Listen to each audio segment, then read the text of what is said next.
오늘 함께 묵상할 하나님의 말씀은 지난주에 이어서 베드로후서 2장 1절부터 3절까지입니다. 그러나 백성 가운데 또한 거짓 선지자들이 일어났었나니 이와 같이 너희 중에도 거짓 선생들이 있으리라. 그들은 멸망하게 할 이단을 가만히 끌어들여 자기들을 사신 주를 부인하고 임박한 멸망을 스스로 취하는 자들이라. 여럿이 그들의 호색하는 것을 따르리니 이로 말미암아 진리의 도가 비방을 받을 것이요. 베드로는 예수님의 재림을 믿는 예수님의 제자였습니다. 그 이유를 밝혀주었죠. 재림을 약속하신 이가 신뢰할 수 있을 만한 존재라는 사실을 보았기 때문이라고요. 그리고 들었기 때문이라고 했지요. 베드로는 언제 어떻게 알았다고 했습니까? 예수님과 함께 변화산에 올라가셨을 때 하나님께서 예수님을 가리켜 하늘로부터 제자들에게 음성을 들려주셨지요. 이는 내 사랑하는 아들이요 내 기뻐하는 자라고 말입니다. 그리고 그렇게 하나님으로부터 내 사랑하는 자요 내 기뻐하는 자라는 얘기를 들은 예수님이 직접 제자들에게 재림과 관련된 약속을 들려주셨습니다. 그러므로 베드로는 예수님의 재림을 확신하고 믿는 그런 제자로서 살 수 있었지요. 여러분, 지난 한 주간 동안 베드로가 전해준 예수님의 재림 약속을 마음에 담아 보셨을 때 기분이 어떠하던가요? 그리고 재림을 확신하고 유념하면서 달라지는 것은 무엇이든가요? 무엇이 달라지죠?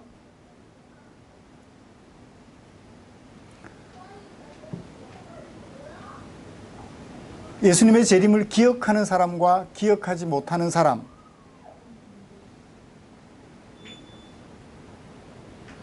다시 오실 일이 없으면, 또 다시 오실 약속을 해주신 분에 대한 신뢰가 부족하면 어떻게 되죠? 재림을 믿지 않아요.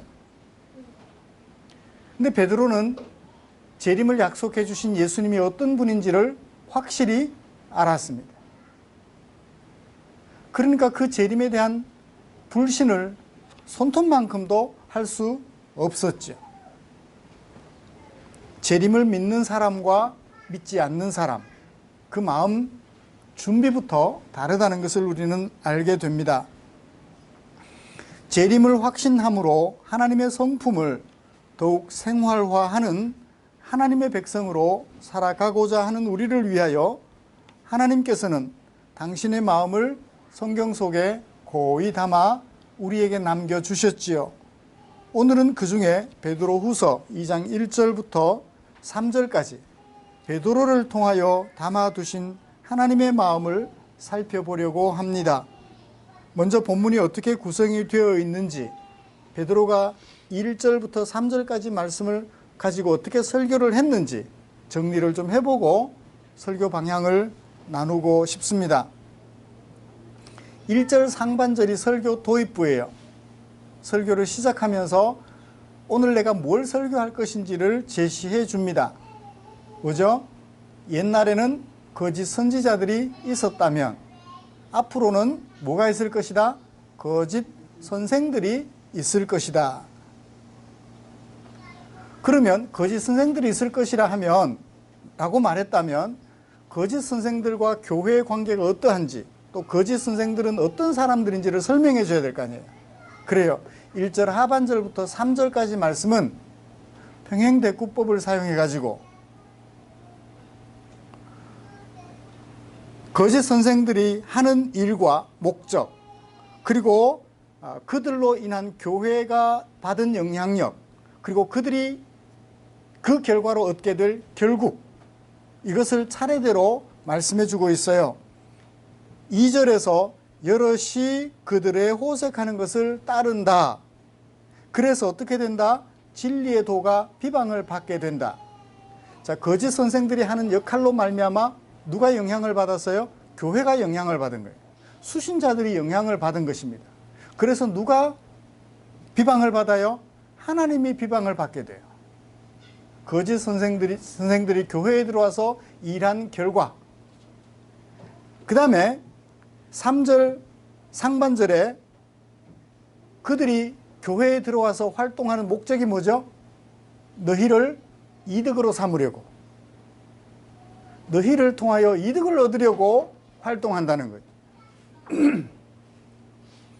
그리고 마침내 그들의 결국은 어떻게 되나요? 심판을 받게 될 텐데 그 심판이 뭐 하지 않는다? 잠들지 않는다. 은유적 표현이죠. 숨겨진 뜻이 있습니다. 잠들지 않는다는 얘기는 심판이 지속될 거라는 얘기죠. 잠자지 않고 계속될 거라는 얘기입니다. 그러니까 2절과 몇 절이 대칭을 이루나요? 3절 상반절이 대칭을 이루죠. 그들이 교회에 와서 하는 역할, 사람들을 이끄는데 이끄는 목적이 뭔가요? 3절 상반절, 이득 삼으려고. 자, 그 다음에 그들이 하는 일, 또 뭐죠?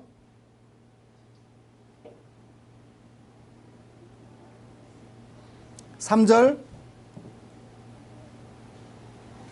탐심으로서 지어낸 말을 가지고 이득으로 삼는다. 그 결과는 3절 마지막. 그러니까 2절 1절 하반절과 3절이 대칭을 이루죠. 2절과 3절 하반절이 대칭을 이룹니다.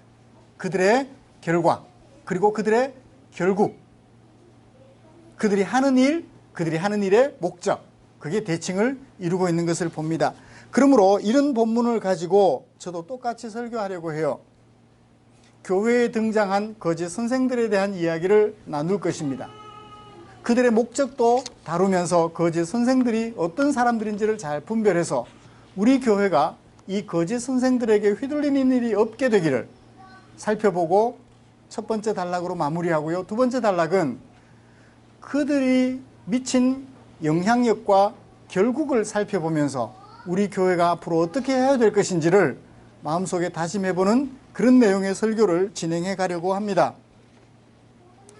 베드로는 재림 약속을 하나님의 독생하신 아들이 하셨다는 사실을 강조해서 말했죠. 어디에서요?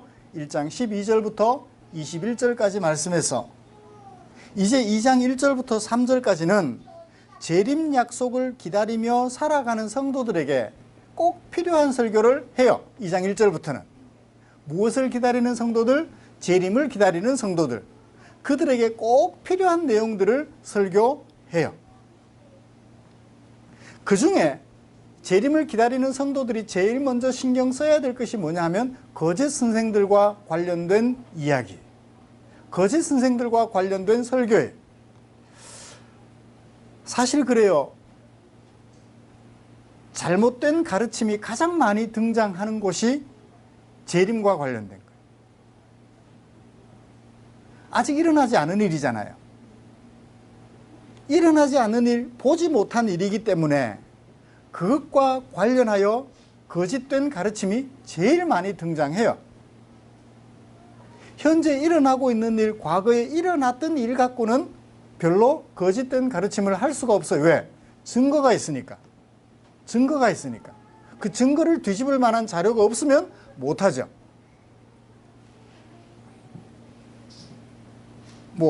이모라는 자칭 서울대 명예교수라는 분, 위안부나 강제징집 동원에 대한 자료를 보편적 자료를 활용하지를 못해요. 그리고 시대가 바뀌어서 오늘날 등장하는, 감춰져 있던 자료가 오늘날 등장하는데 그 자료들을 활용하지 못하고 자기가 수집한 단편적 자료를 근거로 위안부는 합리적 성매매자였다, 돈을 거래로 삼은 성매매였다 라고 얘기를 하는가 하면 강제징집은 없었다라고 얘기를 해요.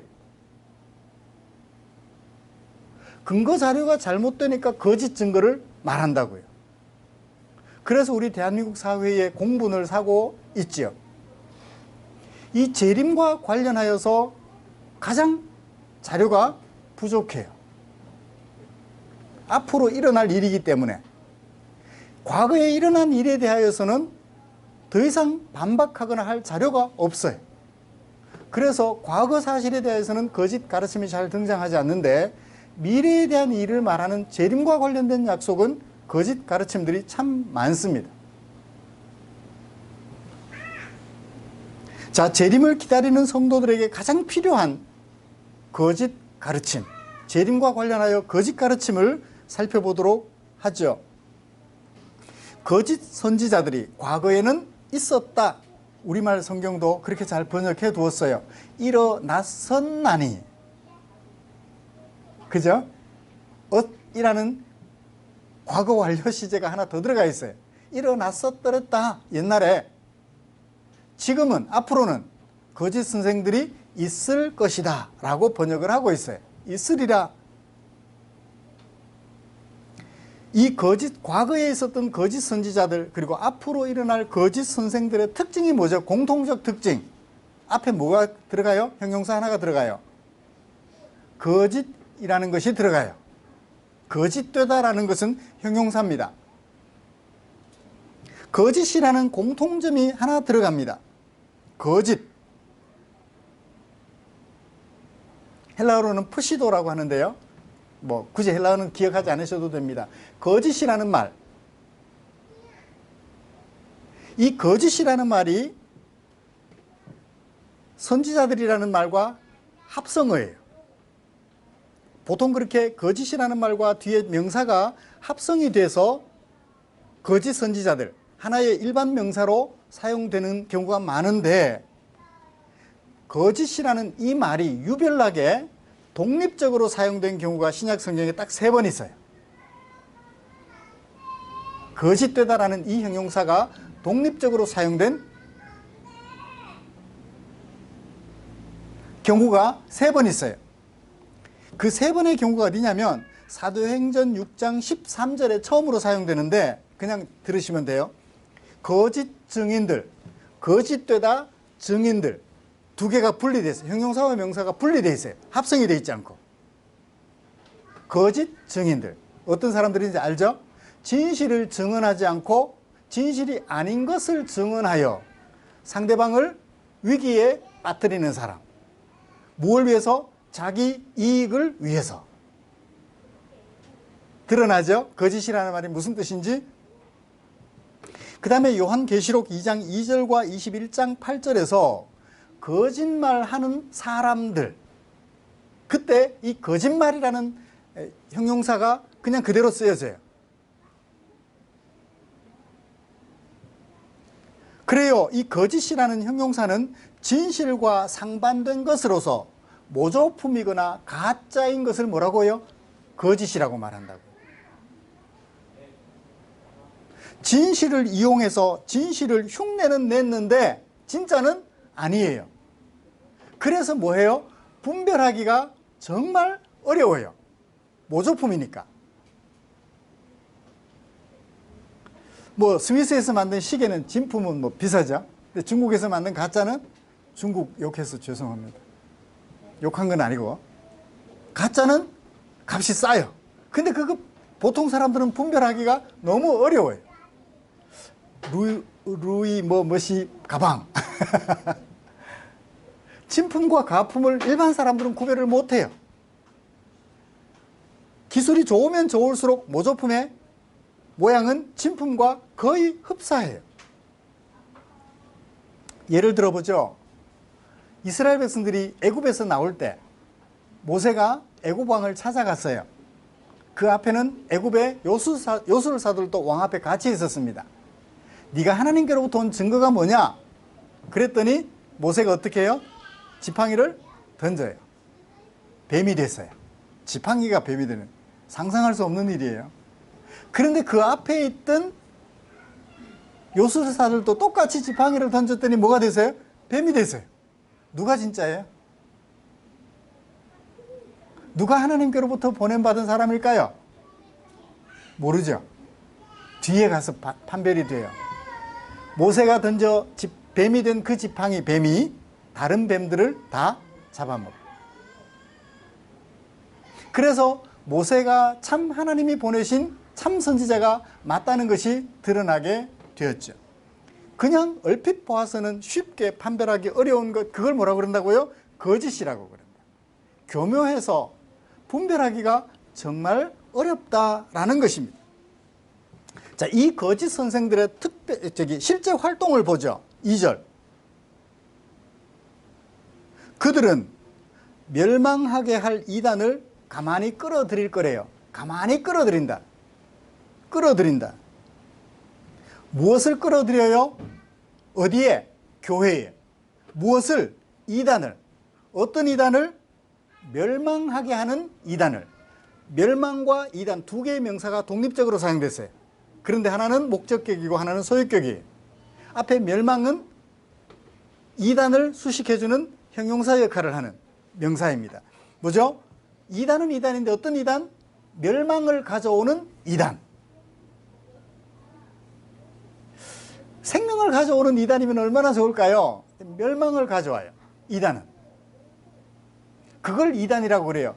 생명을 가져오는 것은 참 교사라 그러고 참 선지자라 그러고 멸망을 가져오는 것은 이단이라 그래요. 그 이단을 설명해 주는 두 개가 그 밑에 있어요. 두 가지로 설명을 해요. 뭐라고 설명하나요? 이단은 어떤 역할을 해요? 자기들을 사신 주를 부인해요. 자기들을 사신, 무엇으로 값주고? 피로 값주고 사신 주인을 부정해요. 예수를 부정해요. 자, 예수님을 부정하니까 뭘 믿을 수 없어요? 예수님이 말씀하신 재림을 믿을 수가 없죠. 예수님 재림 없다는 거예요. 또는 이미 재림했다고 말하거나. 두 번째로 이단들은 어떤 일을 해요? 임박한 멸망을 스스로 자초하는 자들이다.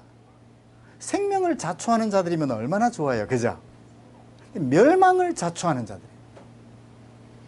멸망을 자초하는 자들로서 그러니까 결국 어떻게 돼요? 멸망하게 되는 거죠. 그게 뭐다? 이단이다라는 거예요. 예수를 부인하고 멸망을 자초하는 사람들. 그 이단을 교회 안에 끌어들여야 돼요? 배척해야 돼요? 배척해야 되죠. 있는 것도 발로 차서 내쫓아야 될 판에 어떻게 해요? 그거 좋다고 교회 안에 끌고 들어오는 거예요. 이게 뭐예요? 거짓 선생들의 모습이에요. 교회를 망하게 하는 거짓된 가르침을 예수를 주라고 인정하는 것을 부정하고 그래서 멸망을 초래하는 그 가르침을 끌어들인다고 교회 안에.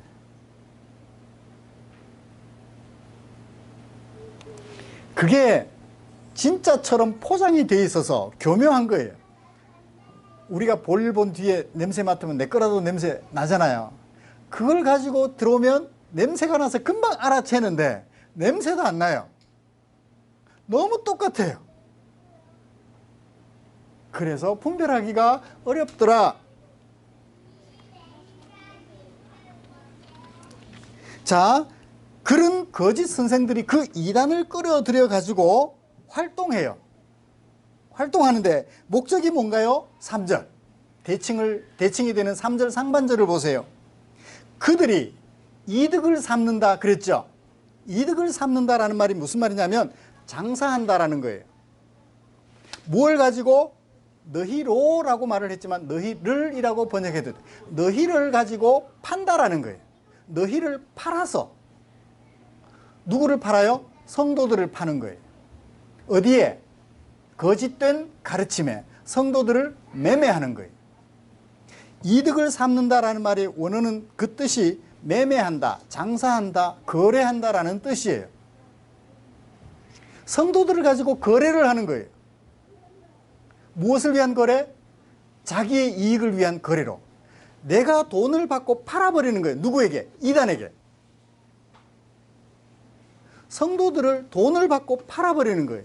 그 이득이라는 말은 돈만이라고 생각하지 않으셔도 됩니다. 자신에게 유익한 모든 것, 자신에게 이익이 된다면 어떤 모양으로든 성도들을 팔아버리는 거예요.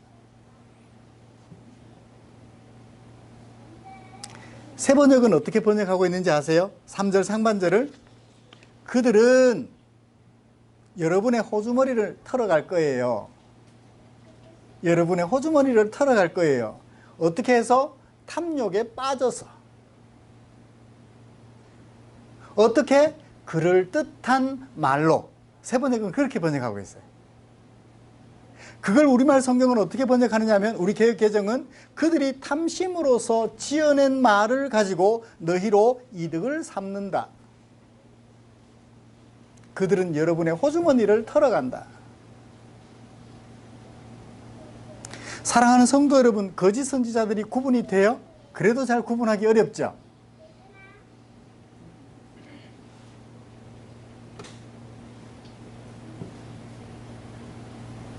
제가 여러분들을 섬기면서 여러분들이 하나님의 성품에 걸맞은 하나님의 성품을 닮은 성도들이 되도록 섬기면 정상적인 목회죠. 근데 제가 야망이 있어요. 제가 교회를 개척해서 이만한 교회로 키우고 성도들은 이만큼 많게 하겠다. 야망이 있어요. 그 야망을 위해서 여러분들을 재촉하고 채찍질하면 목적은 상실하고 여러분들이 하나님의 성품을 닮은 하나님의 백성으로 키워가야 한다는 목적은 상실하고 오직 그 야망만 가지고 있다면 제가 뭐가 되는 거예요? 거짓 선지자가 되는 거죠.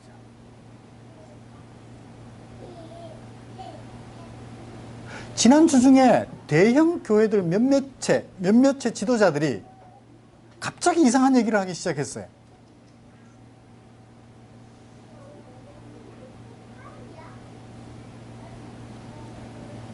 갑자기 이상한 얘기를 하기 시작했어요. 최근 한일 관계에 관련하여서 한국 때문에 일본 때문에 우리가 덕을 보지 않았느냐. 그래서 어떻게 해요? 그래서 가서 용서를 빌까요? 우리가 잘못했으니까 수입 제한했던 거, 수출 제한했던 거 다 풀어달라고 용서를 빌까요?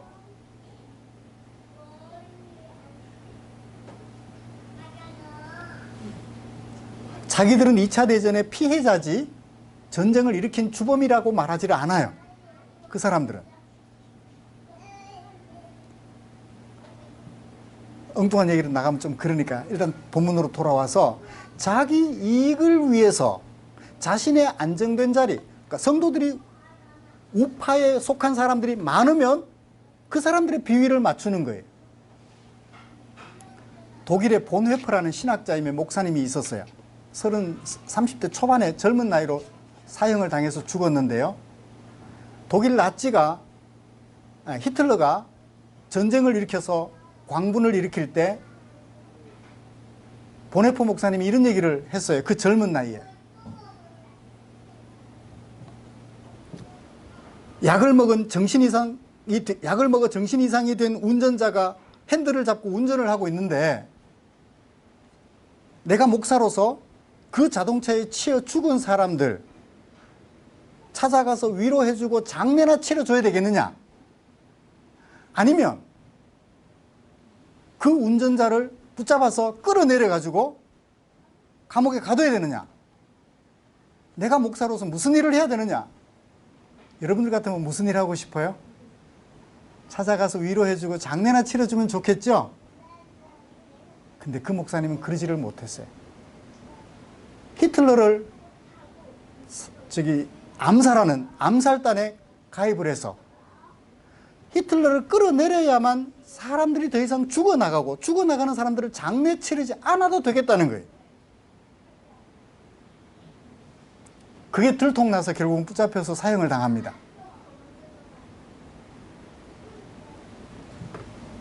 교회 안의 일은 그럴듯한, 어떻게 목사가 그런 일에 개입하느냐, 그럴듯한 주장을 하며 성도들을 현혹시켜서 현실 안주하도록 만들어가는 경향들을 참 많이 보여요.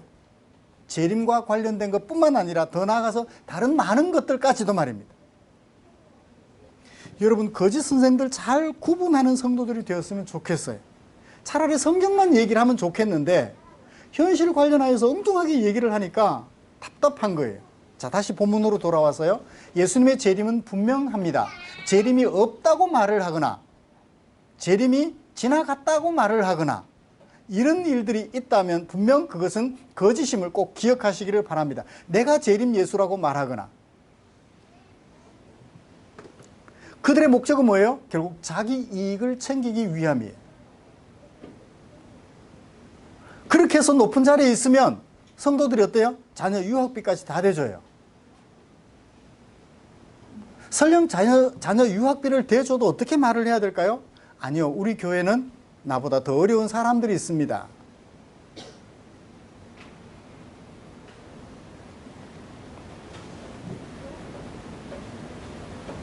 오직 자기의 배를 불리기 위해서, 자신의 노후를 위해서 성도들을 이용해 먹는, 그걸 뭐라고 한다고요? 3절, 너희를 근거로 이득을 삼는다. 너희를 매매 상품으로 삼는다는 거예요. 너희를 팔아서 자기 이익을 챙긴다는 거예요. 성도들을 팔아서 자기 배를 불리는, 자기 호주머니를 채우는, 성도들의 호주머니를 털어서 자기 호주머니에 채우는, 아니 자기 호주머니를 털어서 성도들의 호주머니가 풍성하도록 해줘야 할 선지자가, 선생이, 그렇죠? 자기 호주머니를 털어서 제자들의 호주머니를 넉넉하게 해줘야 할 사람이 거꾸로 성도들의, 제자들의 호주머니를 털어서 자기 주머니를 채우는 주머니 이동, 이것이 거짓 선지자들의 특징이다. 거짓 선생들의 특징이라는 걸 꼭 구분해서 앞으로 이런 일이 일어나면 여러분들은 적어도 분별을 할 수 있어야 될 것 같아요. 자, 그러면 교회는 어떻게 해야 될까요? 수신자들은 이런 거짓 선생들을 어떻게 하고 있었죠? 2절을 보세요. 여럿이 따랐다. 무엇을? 그들의 호색하는 것. 그들이 좋아하는 것을 따랐대요. 여기 호색이라는 말은 색을 밝힌다, 그런 뜻이죠. 성적인 탐욕을 말하는 것 같아요, 문자적으로는. 그런데 여기 이단들이 성적인 것만 탐욕했을까요? 보통 보면 이단들이 하여튼 성적으로 문란하기는 해요. 목사들이 주로 타락하게 될 때 주로 성적인 것과 연관들이 많잖아요. 뭐 누가 성폭행했다, 누가 그런데 여기 호색이라는 말을 꼭 문자적으로 그렇게 볼 필요는 없을 것 같아요. 탐욕이라고 보면 돼요. 모든 종류의 탐욕. 그 탐욕에 빠져들어가는 거예요. 누구의 탐욕에? 그 사람의 탐욕에. 그러니까 내 주머니가 털리는 줄 모르고 그냥 털리는 거예요.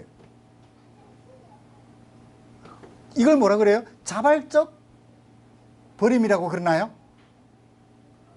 빼앗기는 줄 알고 그걸 지켜내야 되는데 빼앗기는 줄도 모르고 내 주머니를 내가 털어서 내주는 거예요.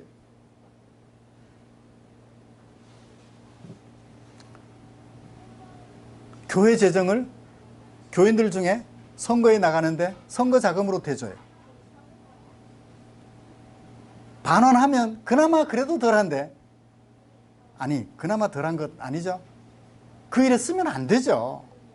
헌금할 때 선거 자금으로 쓰라고 빌려주라고 쓴 건 아니잖아요.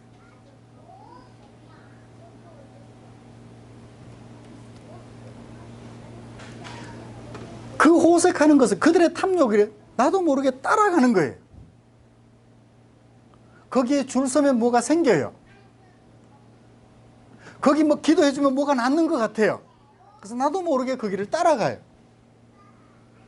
안타깝죠? 따라가선 안 되는데 따라간단 말이에요. 그래서 어떻게 돼요? 결국 진리의 도가 비방을 받아요. 그렇게 따라가다 보니까 교회가 어떻게 돼요? 세상으로부터 욕을 먹는 거예요. 교회가 어떻게 저래?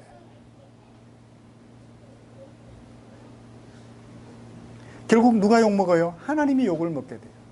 너희의 착한 행실을 보고 저희들이 하나님께 영광을 돌리도록 해야 할 교회가 오히려 하나님께 욕이 되는, 누가 되는 일을 하고 있는 거죠.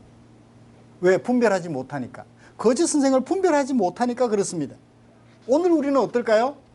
2000년 전에는 어리숙어서 그랬다 하더라도, 원숭이에서 뭐 사람으로 조금 덜 진화가 돼서 그랬다, 그런 일이 없지만, 그랬다 하더라도 지금은 똑똑하다는 사람들이 다 그렇게 넘어가고 있는 거예요. 안타깝게도 똑똑하다는 사람들이. 이들의 종말은 어떠합니까? 3절 마지막에 그들의 심판은 옛적부터 지체하지 않는다. 그들의 멸망은 잠들지 않는다. 그들은 반드시 멸망한다라는 거예요. 베드로가 이 얘기를 왜 했어요? 거짓 선생들을 어떻게 해라? 따르지 말라는 거예요. 현재 몇 명이 따르고 있는 것 같은데 이 거짓 선생들을 따르지 말라는 거예요. 재림이 없다라거나 재림이 이미 지나갔다라거나 또는 내가 재림 예수라고 말하는 그런 거짓된 가르침에 휩쓸려 들어가지 말라는 거예요. 군자는 대로행이라는 옛날 어른들 말씀이 있어요. 남들이 가니까 어떻게 해요? 나도 따라가요. 남들이 시장에 가니까 나는 장에 갈 일 없는데도 불구하고 걸음지고 장에 가요. 남들이 다 뭘 가지고 가니까 나는 걸음을 지고 장에 가요. 그렇게 하면 어떻게 된다? 같이 멸망하게 된다라는 거예요. 교회가 멸망하진 않아요. 그렇지만 멸망하는 길로 얼마든지 접어들 수는 있다는 거예요. 그런 일을 해야 돼요, 안 해야 돼요? 안 해야 되겠죠. 말씀을 마치겠습니다. 사랑하는 성도 여러분, 우리는 잘 구분해야 합니다. 사람들이 말할 때 그래요. 내가 잘 되면 너 잘 되게 해줄게. 목사가 잘 살아야 성도들이 잘 살지, 뭐 이런 얘기들도 해요. 그래서 어떡하라고요? 그러면 성도들은 힘든데 목사 혼자 잘 살면 될까요? 잘 구분해야 됩니다. 평소에는 잘 드러나지 않아요. 그런데 돈과 관련되거나 명예와 관련된 부분에는 기가 막히게 드러나요. 성도들하고 목사님들이 싸우는 이유가 뭔지 아세요? 목사님의 명예 때문에 그래요. 아니, 성도들에게 행복이 있을 수 있다면 내 명예쯤, 그죠? 내 명예쯤. 네가 행복할 수 있다면, 네가 살 수 있다면 나 하나쯤 죽는 거 양보할 수 있잖아요. 근데 나중에는 명예 다툼이 돼요. 내가 나를 지키기 위해서라도 성도들과 싸워야 되겠다는 거예요. 그래서 누가 덕보는데? 누구도 덕보는 사람 없어요. 하나님만 욕먹어요. 말씀을 마치겠습니다. 잘 구분해요. 평소에는 드러나지 않습니다.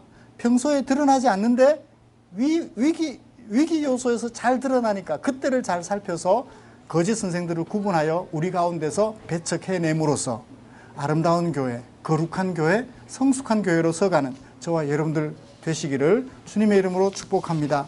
기도하겠습니다. 하나님 아버지 고맙습니다. 우리를 향한 당신의 사랑 우리 가슴에 담아봅니다. 재림과 관련하여 들려주신 예수님의 말씀 꼭 마음에 새겨서 재림과 관련하여 어떤 잘못된 가르침이 우리에게 다가올지라도 그것이 거짓임을 분별해내는 신실하고 지혜로운 우리 성도들 되도록 은혜 내려 주시옵소서. 예수님의 이름으로 기도드리옵나이다. 아멘.